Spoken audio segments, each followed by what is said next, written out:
નમસ્કાર મિત્રો, સ્વાગત છે આજના મહત્વપૂર્ણ અને ખાસ વિડીયોમાં। અમારી ચેનલ પર નવા હોવ તો સબસ્ક્રાઇબ કરો અને બેલ આઇકન ઓન કરો, જેનાથી રાશિફળ વિશે રોજ નવી અપડેટ મળી રહેશે। મિત્રો, જો જીવનમાં કુંવારી મરી રહી હોય તો સારું, પરંતુ આવી સ્ત્રી સાથે ક્યારે લગ્ન ન કરો, અથવા જો તમે કોઈ પણ પ્રકારની સંબંધની મિત્રતા અથવા આવી સ્ત્રીઓ મિત્રો સાથે સંબંધ કહો છો, તો આજે તમે જીવનની આવી સાચી વાર્તા વિશે જાણશો, જેથી તમે તમારી આસપાસની મહિલાઓ વિશે આવા રહસ્યને જાણશો। જે તમે કરશો સાંભળો તમારી ભાવના જશે। હા મિત્રો, આ વાર્તામાં તમે સાંભળશો કે છોકરી તે કેવી રીતે કરે છે। જો કોઈ વ્યક્તિ ભૂલથી પણ લગ્ન કરે છે તો તે વેડફાઈ જાય છે, પછી ભલે તે કેટલી સંપત્તિ મેળવે છે, પરંતુ હંમેશા ગરીબ રહે છે। તમારા પોતાના શુભેચ્છા, તમારી પોતાની યુટ્યુબ ચેનલની પ્રેક્ટિસ। પરંતુ મિત્રો, એક દિવસ ભગવાન વિષ્ણુ અને માતા લક્ષ્મી બેઠા હતા। પછી દેવી લક્ષ્મી પૃથ્વી તરફ જુએ છે અને કહે છે કે પૃથ્વી એટલી સ્વાર્થી બની ગઈ છે। આવી પરિસ્થિતિમાં કોણ પોતાનું છે અને આજના સમયમાં જે સમજવું ખૂબ મુશ્કેલ છે। ભગવાન વિષ્ણુએ કહ્યું, હે લક્ષ્મી, તમે સાચા છો। તમે કહ્યું કે અમ્મા લક્ષ્મી, આવી પરિસ્થિતિમાં તે વ્યક્તિ સાથે રહેતા વ્યક્તિ વિશે જાણવું ખૂબ જ મહત્વપૂર્ણ છે। પછી તેના વિશે જાણવું ખૂબ જ મહત્વપૂર્ણ છે। તો ભગવાન વિષ્ણુ છે, જો તમે કોઈ માનવીનું જીવન નથી તો માતા લક્ષ્મીને યોગ્ય કહેતા, તે એક ક્ષણમાં બરબાદ થઈ જાય છે। તે ગરીબ માટે ધનિક બને છે। દેવી લક્ષ્મીએ કહ્યું, પ્રભુ, દરેક વ્યક્તિએ તેના લગ્ન પહેલા જાણવું જોઈએ। હું તમને જણાવીશ કે ફક્ત વાર્તાને કાળજીપૂર્વક સાંભળો, કારણ કે અડધા અધૂરા જ નોલેજ આ જો તમે ઉપયોગમાં નથી તો ચાલો આપણે તમારા લોકોનો સમય બગાડો નહીં અને જીવનની સાચી વાર્તા પર કરીએ। આ સિવાય ઓ માતા લક્ષ્મી, જે આ વિડિયો પસંદ કરે છે અને ચેનલ પર સબસ્ક્રાઇબ કરે છે અને જય માતા લક્ષ્મી લખે છે ટિપ્પણી ઘર, તેમના ઘરમાં પૈસાની અછત નથી। તે હંમેશા સંપત્તિથી ભરેલું રહ્યું છે। પ્રાચીન સમય એક ગામ જે નદીના કાંઠે આવેલું હતું, તે ખૂબ જ દયાળુ રાજા રહેતા હતા અને બે રાણીઓ હતા અને રાજા તેની પત્નીઓને ખૂબ નજીકથી પ્રેમ કરતા હતા। અને એક દિવસ એક પુત્રનો જન્મ રાજાના મહેલમાં થયો છે અને ગામની આ ખુશીમાં જેઓ કિંગ્સ હતા તેઓ તેમના કોર્ટમાં નૃત્ય પરિષદનું આયોજન કરે છે અને આસપાસના ગામની કેટલીક છોકરીઓ પણ આ નૃત્ય પરિષદમાં ભાગ લે છે અને ડાન્સ આર્ટ શરૂ થઈ હતી અને પછી રાજાની આંખો અચાનક એક સુંદર આંખ હતી। નૃત્ય રાજા તેમના દ્વારા મોહિત છે અને તે પછી રાજા પ્રધાનને તે છોકરી સમક્ષ તેમના લગ્નની દરખાસ્ત રજૂ કરવા કહે છે અને તે છોકરી આ દરખાસ્ત સાંભળીને આશ્ચર્યચકિત થઈ ગઈ છે અને તે છોકરી પ્રધાનને કહે છે કે મંત્રી મને થોડો સમય વિચારશે, મને લાગે છે, અને મને થોડા દિવસો કહે છે। પછી કેટલાક રાજા તે છોકરી સાથે લગ્ન કર્યાના દિવસો પછી થોડા વર્ષો પછી નાની રાણી, થોડા સમય પછી બે પુત્રો છે।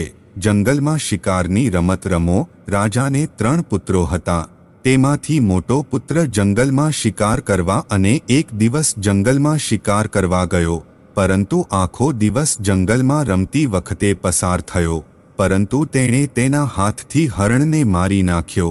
તે એક જ હરણને મારી શક્યો નહીં, પરંતુ પછી અચાનક સામે એક ખૂબ એન્સ જંગલોમાંથી એક ઉન્મત્ત વ્યક્તિ બહાર આવ્યો।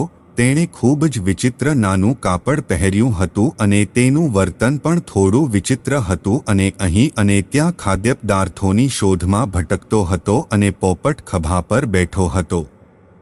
તે વ્યક્તિ અને તૂટેલી વચ્ચે ખૂબ દીપ અંડી મિત્રતા હતી। મિત્રો, તો પછી જે રાજકુમાર શિકારમાં આવી રહ્યો હતો તે પાગલ વ્યક્તિ પાસે જાય છે અને પૂછે છે કે તમે અહીં જંગલમાં કેમ ભટકતા હોવ છો?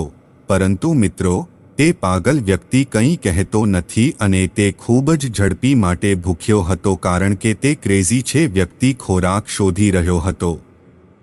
તે દરમિયાન રાજકુમાર તેની બેગમાંથી કેટલાક લેડ્સને દૂર કરે છે અને તે ઉન્મત્ત વ્યક્તિને આપે છે અને ભૂખ્યા વ્યક્તિએ લેડ્સને જોતા જમવાનું શરૂ કર્યું હતું અને જેથી રાજકુમાર ક્રેઝી વ્યક્તિને પૂછે છે કે તમારે કોણ હોવું જોઈએ અને તમે કોણ છો અને આ ગા એન્સ જંગલો છે, શું હું એકલો ભટકતો છું? તમારા પરિવારને આ સાંભળીને કહેવામાં આવે છે.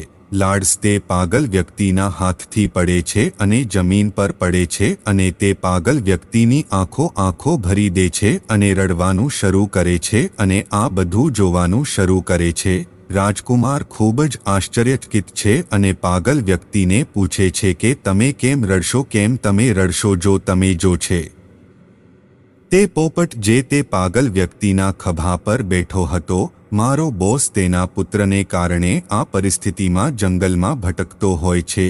ત્યારબાદ રાજકુમાર કહે છે કે તેની સાથે જે બન્યું તે પછી પોપટ કહે છે કે તેની નજીકના શહેરમાં એક છોકરી છે જેના પિતા રાજકુમાર છે અને તેણે તેની પુત્રી મેળવવી જોઈએ, પરણિત ઈચ્છે છે, પણ તે છોકરી લગ્ન કરવા તૈયાર છે, પણ તેની સ્થિતિ છે છોકરી તે વ્યક્તિ સાથે લગ્ન કરવા માંગે છે જે તેના પ્રશ્નોના જવાબ આપી શકે.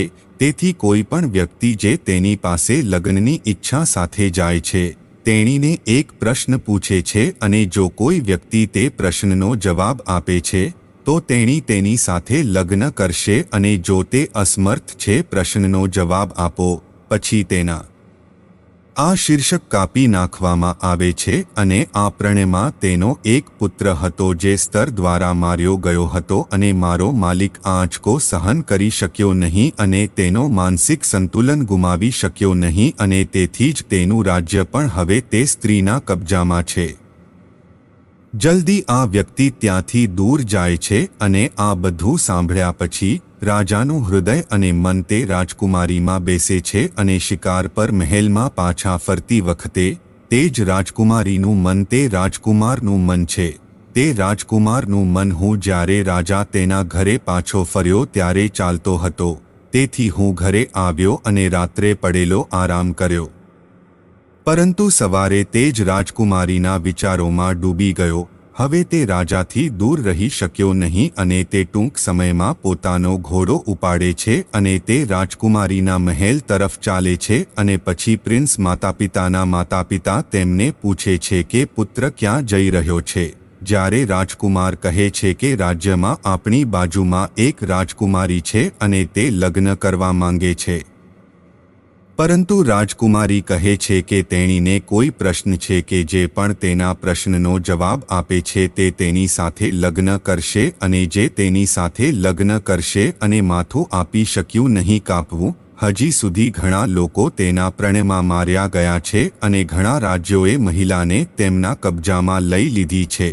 આ સાંભળીને રાજકુમારના માતાપિતાએ રાજકુમારને ઘણું રોકવાનો પ્રયાસ કર્યો, પરંતુ રાજકુમારે તેનું કોઈ સાંભળ્યું નહીં અને પેલેસ તરફ છોડી દીધું. રાજકુમારી જ્યારે રાજકુમારે મહેલમાં પહોંચતાની સાથે જ લગ્નની દરખાસ્ત કરી ત્યારે રાજકુમારી કહે છે કે હું તમારી સાથે લગ્ન કરવા તૈયાર છું, પરંતુ તમારે મારા સવાલનો જવાબ ફક્ત ત્યારે જ હું તમારી સાથે લગ્ન કરી શકું છું અને જો તમે મારા પ્રશ્નોના જવાબો આપવામાં અસમર્થ છો તમારા માથા કાપવામાં આવશે. રાજકુમારે શરતો સ્વીકારી અને કહ્યું કે રાજકુમારી પૂછે છે કે તમારો પ્રશ્ન શું છે? હું તમારા પ્રશ્નોના જવાબ આપવા માટે તૈયાર છું. પછી રાજકુમારીએ તેણીનો સવાલ પૂછ્યો જે અત્યાર સુધી ઘણા લોકોને પૂછતો હતો અને જ્યારે રાજકુમારીએ પ્રશ્ન પૂછ્યો ત્યારે રાજકુમાર જવાબ ન આવે ત્યારે જોતો રહ્યો. રાજકુમારના શિષ્યને કાપી નાખવામાં આવ્યા. મિત્રો, રાજકુમારી પૂછતી હતી તે પ્રશ્ન શું હતો, પરંતુ કોઈ પણ તેમના પ્રશ્નોના જવાબ આપી શકશે નહીં. તમે રાજકુમારી કેમ આવું કરતા હતા તે વિશે વિડીયોમાં ચોક્કસપણે જાણશો. રાજકુમારી સાથે લગ્ન કરવા માંગતા દરેક વ્યક્તિને ત્યાં કોઈ પ્રશ્ન પૂછતો હતો. જ્યારે મોટા ભાઈઓ માર્યા ગયા ત્યારે બીજા નંબરના બીજા રાજાની મોટી સંખ્યામાં ધ્યાનમાં લેવામાં આવ્યું કે તે રાજકુમારી પાસે જશે અને તેના ભાઈનો બદલો લેશે. પરંતુ રાજકુમારી તેની સામે આવે છે. રાજકુમાર દ્વારા મોહિત થઈ જાય છે. તે રાજકુમારી જોઈને હું ઈચ્છું છું કે હું તેમની સાથે લગ્ન કરી શકું. પરંતુ તે પછી રાજા રાજકુમારીને કહે છે કે મારો મોટો ભાઈ ક્યાં છે. પછી રાજકુમારી કહે છે કે આ બધું સાંભળ્યા પછી મને તેના વિશે કંઈ ખબર નથી. રાજકુમાર ફરીથી વિચારમાં આવે છે. પછી રાજકુમારી કહે છે રાજકુમાર હો. પછી રાજકુમાર કહે છે કે તમે કેટલા સુંદર છો, તમે લગ્ન કરવા માંગો છો. પછી રાજકુમારી કહે છે હું તમારી સાથે લગ્ન કરીશ, પરંતુ મારો એક પ્રશ્ન છે. પહેલા તમારે તે પ્રશ્નનો જવાબ આપવો પડશે. પછી રાજકુમાર કહે છે કે તે સારું છે, તમે તમારો પ્રશ્ન પૂછો. પરંતુ બીજાના અન્ય રાજકુમાર તેમના પ્રશ્નોના જવાબ આપી શકશે નહીં અને તે જ રીતે તે લગ્નના સંબંધમાં તે રાજાના 3 છોકરાઓ હતા. તેમાંથી 2 હત્યા કરવામાં આવ્યા હતા. હવે સૌથી નાનો પણ છે જે તેના ઘોડા સાથે રાજકુમારીના મહેલ તરફ છે. ચાલો જઈએ. તેના માતા પિતાએ તેને રોકવા માટે સખત પ્રયાસ કર્યો, પરંતુ નાના ભાઈએ ના પાડી અને કહે છે અમે ખૂની રાજકુમારી પાસેથી મારા ભાઈઓનો બદલો લેવા જઈ રહ્યા છીએ. કાં તો હું તે ખૂની પાસેથી બદલો લઈશ અને તમે સમજો છો કે તમારો પુત્ર નથી. તેના માતા પિતાએ તેમને ઘણું રોકવાનો પ્રયાસ કર્યો, પણ તેણે બદલો લીધો. વર્તુળ તે માર્ગ પર જાય છે કે વિચાર્યું કે જો મારા ભાઈઓ ગયા હોત, જો હું ગયો હોત તો હું પણ મારીશ, પણ હું ચોક્કસપણે જઈશ. પરંતુ કંઈક વિચાર્યા પછી તેણે શું કર્યું કે તે એક બગીચો હતો. તે રાજકુમારીના મહેલમાંથી થોડોક દૂર હતો. તે ચાલ્યો ગયો. તેનો ઘોડો ત્યાં દિયા અને તે બગીચા અને ત્યાંની રાજકુમારીની અંદર ગયો. તે શાંત વાતાવરણમાં આરામ કરવા માટે વપરાય છે. હવે તે બગીચામાં એક તળાવ હતું અને તે તળાવનો કાંઠો અને રાજકુમાર એક સામાન્ય માણસના વેશમાં ઊભો હતો. હા મિત્રો, બધા લોકો કાળજીપૂર્વક સાંભળે છે. આ એક ખૂબ જ અલૌકિક વાર્તા છે. મિત્રો, રાજકુમાર તળાવની કાંઠે સ્તૂતભા રહ્યા અને પછી રાજકુમારી તેના કેટલાક મિત્રો સાથે બગીચામાં આવી અને થોડા સમય પછી રાજકુમારીએ તેના મિત્રને કહ્યું કે અમને પાણી લાવીને અમે ખૂબ જ ઝડપી અનુભવ્યો છે. હવે રાજકુમારી સાંભળ્યા પછી તેના એક મિત્રએ તેના હાથમાં વાસણો લીધા અને તે જ તળાવ પર પાણી લેવા ગયા, જેના પર રાજકુમાર પહેલેથી જ એક સામાન્ય માણસ તરીકે સ્ટાન્ડિંગ ઊભો હતો. તેણે જોયું કે તેણીનો દેખાવ જોઈને તે મોહિત થઈ ગઈ હતી. પછી તેણી તેનું ફોર્મ જોયું. તે જોઈને મોહિત થઈ ગયું. રાજકુમારીનો મિત્ર ફરીથી પાણી સાથે આવ્યો અને રાજકુમારીને ખવડાવ્યો. પછી તરત જ તળાવ પર પાછો ફર્યો અને તે રાજકુમાર પાસે ગઈ. એટલે કે સામાન્ય માણસ, તમે અહીં છો.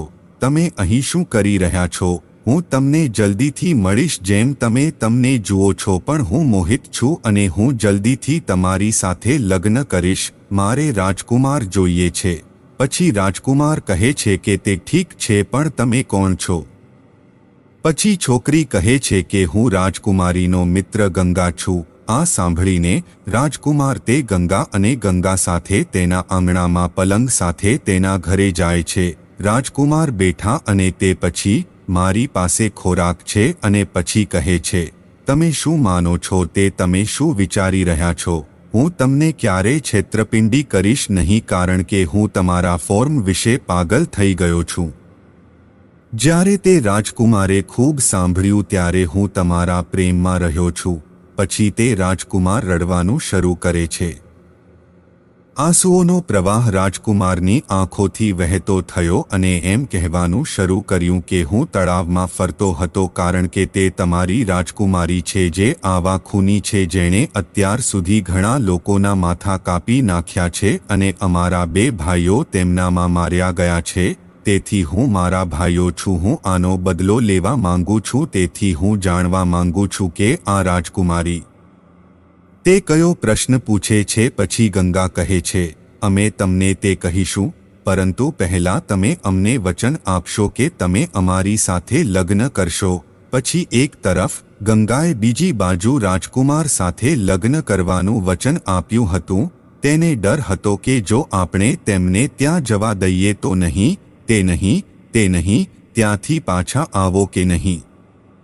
પછી રાજકુમાર ગંગા તે પૂછે છે કે હું ચોક્કસપણે તમારી સાથે લગ્ન કરીશ, પરંતુ રાજકુમારીથી તેના ભાઈઓનો બદલો લીધા પછી જ્યારે રાજકુમારે ગંગાને ખૂબ કહ્યું, પછી ગંગાને રાજકુમાર પર વિશ્વાસ મળ્યો.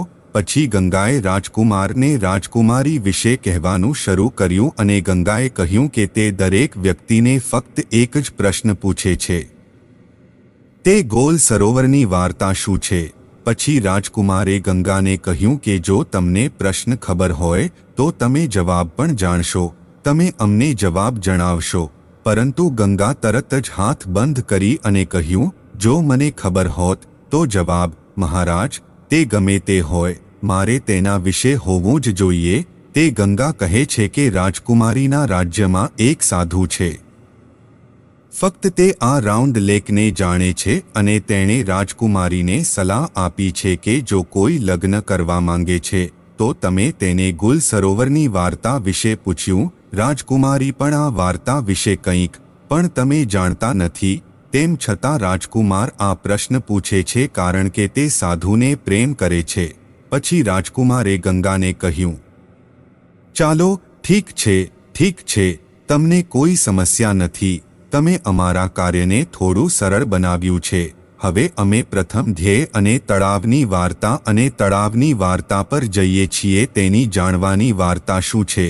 તેથી તમે અહીં રાહ જુઓ, તે કરો અને અમે ચોક્કસપણે પાછા આવીશું. પછી ગંગા બોલે છે, ઓ મહારાજ, ગુલ સરોવરની વાર્તા હું તમને આ કહી શકું છું, પરંતુ ત્યાંથી જીવંત પરત ફરવું અશક્ય છે. તમે ત્યાંથી જીવંત પાછા આવવા માટે સમર્થ હશો નહીં. કેમ? રાજા પાછા ફરવા માટે સક્ષમ નહીં. પછી ગંગામાં ઘણો ભય છે, તેથી ત્યાં ન જશો. આ આગ્રહ છોડી દો. તમે તમારા ભાઈઓનો બદલો લેવા માટે સમર્થ હશો નહીં. તમે અમારી સાથે લગ્ન કરશો અને બદલો લેવાનું ભૂલી જાઓ. તે રાજકુમારે કહ્યું, ભલે ત્યાં કેટલું મુશ્કેલ હોય, પછી ભલે તે કેટલું કટોકટી હોય, પરંતુ હું મારા ભાઈઓનો બદલો લેશે. ગંગાએ વિચાર્યું કે આપણે તેમને રોકવાનો કેટલો પ્રયત્ન કરીએ. પછી ગંગાએ પોતે રાજકુમારના હાથમાં ઘોડો અને તલવાર આપ્યો અને કહ્યું કે આ ઘોડો અને આ તલવાર ચોક્કસપણે તમારું કાર્ય હશે. તેથી તમે અહીંથી એક કામ કરો, દક્ષિણ દિશા, અને જ્યારે તમે દક્ષિણ દિશા તરફ જાઓ છો ત્યારે તમને ગુફામાં એક સિંહ મળશે અને તમારે સિંહથી ડરવાની જરૂર નથી કારણ કે શેર જૂનો છે જેના કારણે તે શિકાર કરી શકશે નહીં અને જ્યારે તમે તેની પાસે જાઓ ત્યારે ખૂબ ભૂખ્યો છે. માર્ગમાં તે સિંહ માટે કંઈક ખાવા માટે આ તલવારની મદદથી ખાતરી કરો કે જ્યારે તે સ્ટોક ગુફામાંથી બહાર આવે છે ત્યારે આ ખોરાક તેની સામે મૂકો અને તે ચોક્કસપણે તેને ખાઈને તમને મદદ કરશે. ફક્ત કાળજી લો કે જ્યારે તમે જંગલમાં થોડો આગળ જાઓ છો ત્યારે તમે સમુદ્રમાં પહોંચશો કાંઠે, તો પછી તમારે સમુદ્ર તરફ જવું પડશે અને ગંગા પ્રિન્સને ઘણું કહેવું પડશે. તે નીકળી જાય છે અને રાજકુમાર દક્ષિણ દિશામાં જંગલ તરફ જાય છે. જતી વખતે ગંગા કહે છે, મહારાજ, ભૂલતા નથી, આવવાનું ભૂલશો નહીં. જે પણ થાય છે હું આખી જિંદગી તમારી રાહ જોઉં છું. નહીં તો રાજકુમારે કહ્યું કે તમે ચિંતા કરશો નહીં, હું ચોક્કસપણે પાછો આવીશ અને તને લગ્ન કરીશ. હું કોઈ ચિંતા કરશો નહીં. હવે જ્યારે રાજકુમારે ધીરે ધીરે જંગલ તરફ આગળ વધવાનું શરૂ કર્યું, ગંગા અનુસાર તેને એક સિંહ ગુફા મળી જેમાં એક વૃદ્ધ સિંહ હતો જેના વિશે ગંગાએ રાજકુમારને કહ્યું હતું અને એમ પણ કહ્યું હતું કે તમે આ તલવારને તે માટે થોડો ખોરાક લેવાની રીત પર મદદ કરો છો. વૃદ્ધ સિંહ, તે રાજકુમાર એકદમ છે, તે જ કરે છે અને તે સિંહની સામે ખોરાક રાખે છે કારણ કે સિંહ ખૂબ ભૂખ્યો હતો. પછી તે ખોરાક જોઈને ખૂબ જ ખુશ થઈ જાય છે અને ખાવાનું શરૂ કરે છે અને રાજકુમાર જુએ છે કે તે હવે સાંજે છે જેના કારણે તે હળવા છે. શું હળવા પ્રકાશની ઠંડી પણ લાગે છે અને જો તે થોડા સમયમાં અંધારું થઈ જાય છે તો તેણે શું કરવું જોઈએ? એવું આવે છે કે તે નજીકથી થોડું લાકડું એકત્રિત કરે છે અને ગુફાની સામે થોડું અગ્નિ સળગાવે છે. પછી તે જ અગ્નિની નજીક આવ્યા પછી સિંહ રાજકુમારની બાજુમાં બેસે છે અને રાજા સિંહને ચાહવાનું શરૂ કરે છે અને થોડા સમય પછી રાજકુમાર આંખે આવે છે. રાજકુમાર ત્યાં સૂઈ જાય છે. પછી બીજા સવારની સાથે જ રાજકુમાર આવે છે. જંગલમાં ભાગ સાથેનો જંગલમાં રાજકુમાર દક્ષિણ દિશા તરફ આગળ વધવાનું શરૂ કરે છે.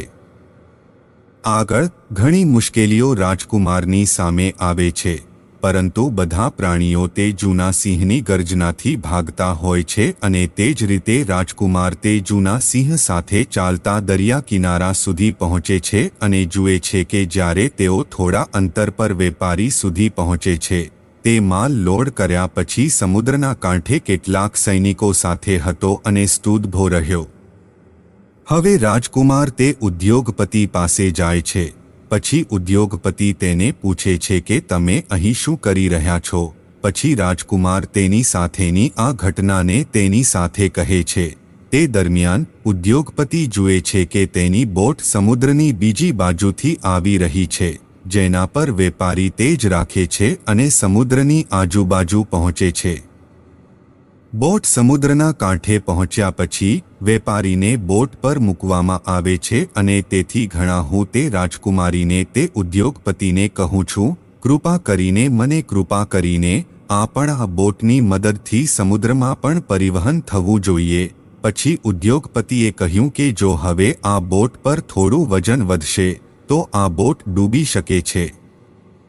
તો હું તમને ક્ષમામાં મદદ કરી શકશે નહીં. આભાર. ફરી મળીશું એક નવા વિડીયોમાં. ત્યાં સુધી જય